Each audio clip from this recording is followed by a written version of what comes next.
અને આગળ વાત કરીએ તો રાજકોટમાં પત્ની ઉપર પતિએ આક્ષેપ લગાવ્યા છે। પત્ની પીડિત પતિએ ગંભીર આક્ષેપ લગાવ્યા છે। અગાઉ પણ યુવતીએ લગ્ન કર્યાનો પતિનો આક્ષેપ છે। પત્નીના પિતા અવારનવાર કોર્ટમાં જાય છે તેવું પીડિતનું કહેવું છે। અવારનવાર પતિઓ બદલવાનો ધંધો કરે છે। ભરણ પોષણ માટે દબાણ કરવામાં આવે છે। તો રાજકોટમાં પત્ની પીડિત પતિ હવે મીડિયા સામે આવ્યા છે અને તેમનું કહેવું છે કે મારી ઉપર મારા પત્નીએ ભરણ પોષણનો કેસ કર્યો છે। મારી પત્નીનો હું બીજો પતિ છું। તેણે ભરણ પોષણ અને પૈસા લેવા માટે અત્યાર સુધીમાં આવા અનેક કાવતરા કર્યા છે। ભરણ કેસ કરેલો હોય રાજકોટ ફેમિલી કોર્ટના જજ દ્વારા જે પુરુષને પ્રતાડિત કરવામાં આવે છે એની આ એક નાની એવી કહાની છે।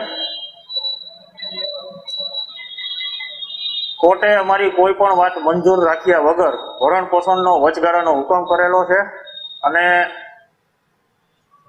પૈસા ભરવા માટે કાયદેસર રીતે દબાણ કરવામાં આવે છે। સમયાંતરે જેમ કેસ આગળ વધતો ગયો એ પ્રમાણે કોર્ટમાં અમે